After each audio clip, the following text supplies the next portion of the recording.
आला कयो व मौला तो शान मुस्तफा जो आला कयो व मौला तो शान मुस्तफा जो मुख्तार हूँ दो अरबी महशर अंदर शफा जो आला कयो व मौला तो शान मुस्तफा जो आला कयो व मौला तो शान मुस्तफा जो मखलूक सारी तलबे तुझी रज़ा मदी रब्बा ओ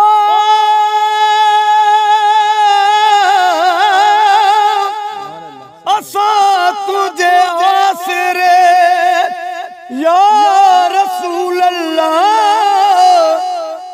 असा तुझे आसरे शाबन जा शहनशाह मीर मोहम्मद ने बनो या रब रसियारा आड़ी रीत कुरान में लिखी आयत पान अल्लाह जय तो खेलिटो तैमू रब खेलिटो आबादाई बहवा गुलाम नबी अरमानवा जो गुस्ताख था गुमराह ओ बया लुचन जन किरीला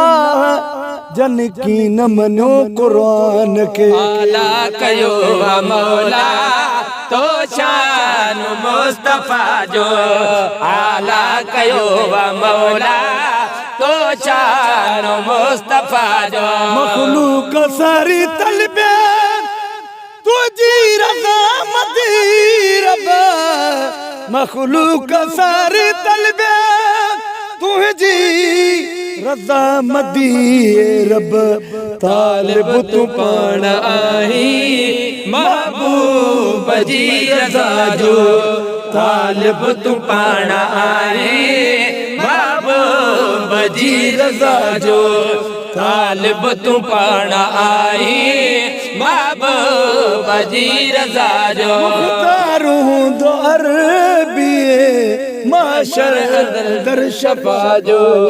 आला कयो व मौला तो शान मुस्तफा जो आला कयो व मौला तो शान मुस्तफा जो तुझे जलाला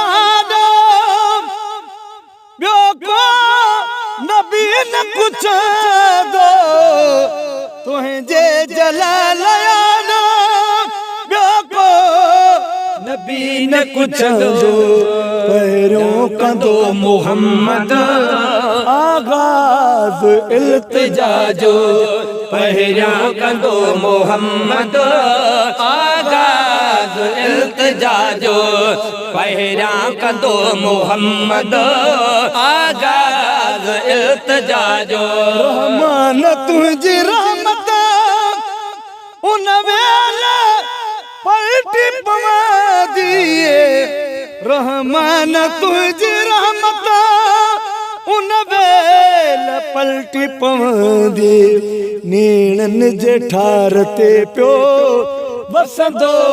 ककर अता जो नीणन जे ठार ते पियो वसंदो ककर अता जो नीणन जे ठार ते पियो वसंदो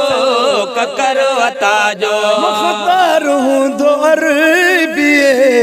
महशर अंदर शफा जो आला कयो व मौला तो शान मुस्तफा जो आला कयो व मौला तो शान मुस्तफा जो लाम लुत्फ वारसी कदो लखन जी लजपाल ओ मोहम्मद जे नाव में आमी मोहमी मुदाल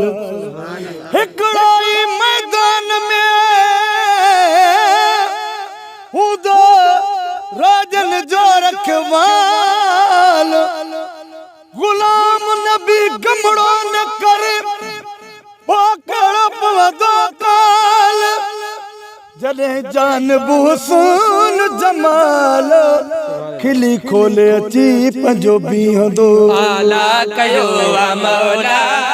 तो शान मुस्तफा जो